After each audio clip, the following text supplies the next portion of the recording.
Light distorts everything. The shadows of shapes are distorted versions of them. But are there shapes that resist distortion? Does the shadow of an ellipse remain an ellipse? Is it just a coincidence, an illusion, or is there a precise mathematical explanation behind it? Today we will try to understand this, both geometrically and algebraically. The shadow of a square is usually neither a square nor even a rectangle. Depending on the position of the light source and the square itself, it can take on various shapes. If the entire shadow lies within the observed region, it forms a quadrilateral whose side lengths and angles may vary. Such a transformation is called a perspective projection. A perspective projection does not preserve lengths, angles, or proportions. But what about the shadow of an ellipse? Or of a circle, which is a special case of an ellipse? Of course, the proportions of the figure change, but how much can a shadow actually deform an ellipse? Could it turn into something irregular? Is the shadow simply another ellipse, or is that impression just the result of imperfections in our experiment? Let's use a simulation program to see how different shapes behave when we subject them to projective transformation. Here, I've prepared a rectangle with an octagon inscribed inside it, arranged so that some of their sides coincide. Now, as I start deforming the original rectangle by moving its sides, we can observe how the octagon behaves. I'll hide the rectangle so it doesn't obscure the view, and let's see how the figure changes. As we can notice, the resulting octagon is no longer symmetric. The side lengths are not preserved, and the angles are also distorted. At this point, it resembles something more like an egg, depending on how much we bend or skew it. Since the octagon in some sense resembles a circle or an ellipse, we might ask how an actual ellipse would behave under the same kind of transformation. Would it also turn into some egg-like shape? Let's start from the beginning. Instead of a rectangle with an octagon, we can draw an ellipse. As you can see, it initially looks quite similar in shape to the rectangle. I'll hide the rectangle again so we can see more clearly. Now, as we deform the original rectangle in the same way, let's observe what happens to the ellipse. We can also display its axes, and we see that the ellipse does not lose its essential nature. The projected object remains an ellipse. It may rotate, but it does not lose its defining properties. Why does this happen? What special properties does the ellipse have that allow it to remain an ellipse even under such drastic projective transformations?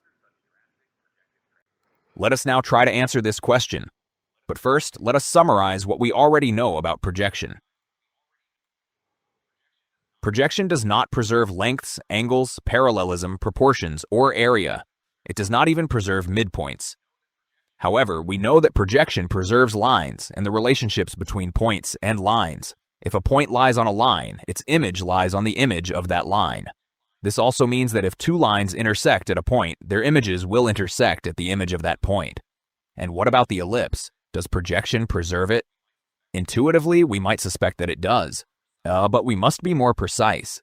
The theory tells us that projection preserves conic sections.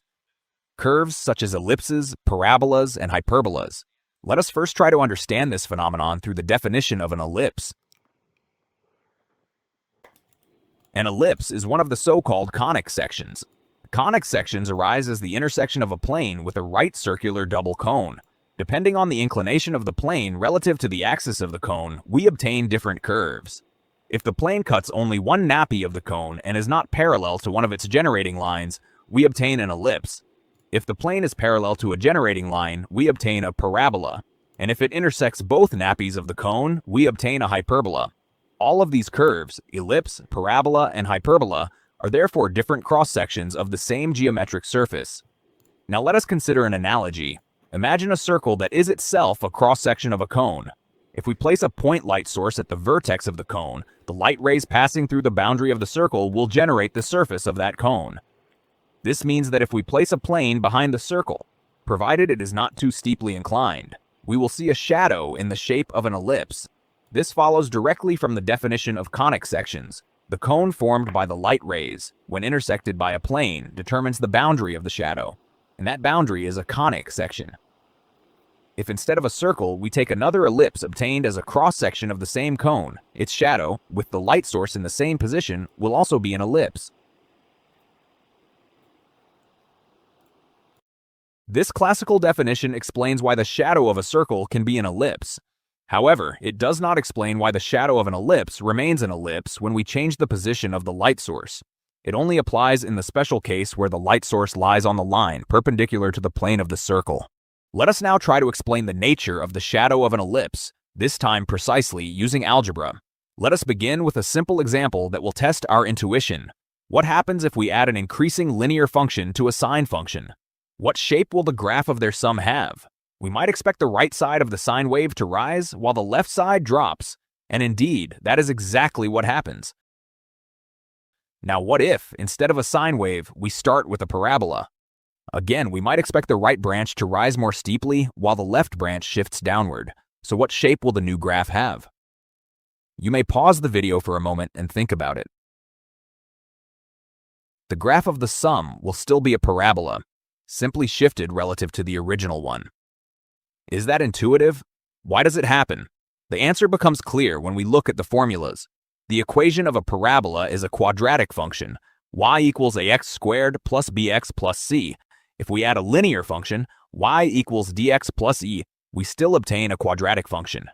And since the equation remains quadratic, its graph must still be a parabola. What may not be obvious when looking at graphs becomes clear when we examine the algebraic structure of the formula. What really determines whether a graph is a parabola? It is determined by the degree of the equation. A parabola is described by a second-degree equation, and that is the key point. Let us now look at the bigger picture. Every conic section, ellipse, parabola, and hyperbola can be described by a general second-degree equation. ax squared plus bxy plus cy squared plus dx plus ey plus f equals 0. This single equation encompasses all conic sections. A projective transformation can also be written in a very specific form. At first glance, it may look complicated, but its structure is actually simple. In the numerator, we have a linear function. In the denominator, we also have a linear function. So the entire transformation is a ratio of linear functions.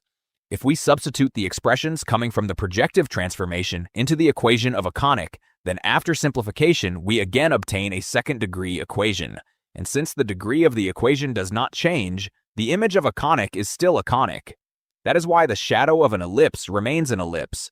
In some cases, however, if the projected image extends beyond the horizon, it may appear as a parabola or even a hyperbola. The earlier example with the parabola was just a simplified version of the same idea. Adding a linear function is essentially a very simple type of projective transformation. The algebraic proof is precise and clearly confirms that the shadow of an ellipse is a conic.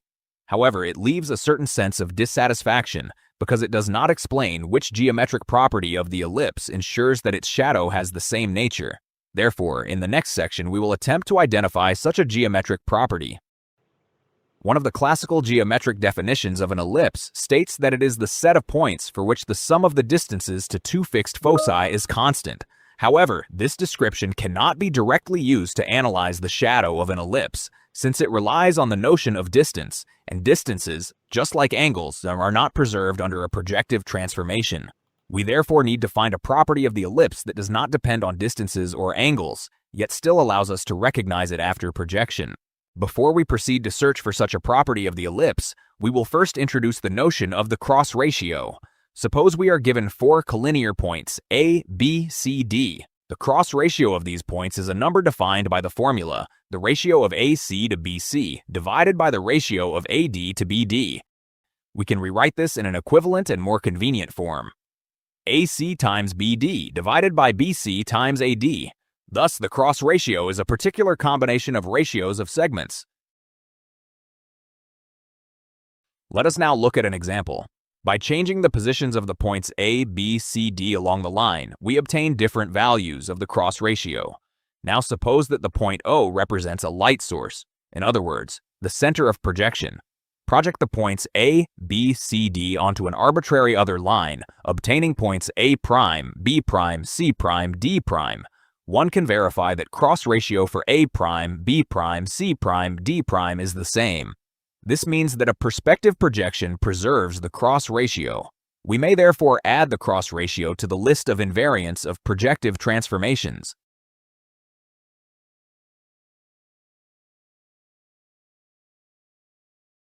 Let us now observe another fact. If we take four lines passing through a point O and intersect them with any line that does not pass through O, we obtain four collinear points. For these points, we can compute the cross ratio. Importantly, the result does not depend on which transversal line we choose. The value remains the same. We may therefore say that this provides a definition of the cross ratio of four lines passing through a single point. We intersect them with any transversal line and compute the cross ratio of the intersection points. In this way, we can compute the cross ratio both for four collinear points and four lines passing through a single point. We now have everything we need. So let's return to our main question, the shadow of an ellipse. Take 4 points in the plane, A, B, C, and D, arranged so that no 3 of them are collinear. Through such 4 points, we can draw not just one conic, but an entire family of conics. In particular, many different ellipses. So 4 points alone do not uniquely determine an ellipse. Now choose one specific ellipse passing through those 4 points. On that ellipse, pick an arbitrary point P. If we connect point P to the points A, B, C, and D, we obtain 4 lines emanating from a single point. And for such 4 lines, as we already know, we can compute their cross ratio. And now something remarkable happens. No matter which point P on the ellipse we choose, the cross ratio of those 4 lines remains constant. This means that 4 points A, B, C, D together with a fixed value of the cross ratio uniquely determine a conic. For example, an ellipse. This gives us a completely new definition of an ellipse. An ellipse is the set of points for which the cross ratio with respect to 4 fixed points has a constant value. And this is exactly the kind of definition we were looking for. It does not rely on distances. It does not rely on angles. It depends only on points, lines, and the cross ratio. And these are precisely the elements preserved by projective transformations. Now we can ask the key question, what happens if we project an ellipse defined in this way? The 4 points A, B, C, and D are mapped to new points A', B', C', and D'. The cross ratio remains unchanged. Therefore, the set of points for which the cross ratio has that same value will form a new conic. If the image, our shadow, does not escape to infinity, in other words, if it does not intersect the line at infinity, then the resulting conic will be closed. And among conics, the closed ones are ellipses. And that is precisely why the shadow of an ellipse is still an ellipse. And now we know the answer. An ellipse is defined by a structure that projection cannot destroy.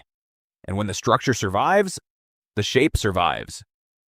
For me, this geometric explanation is the most satisfying. Let me know what you think, and thank you for watching.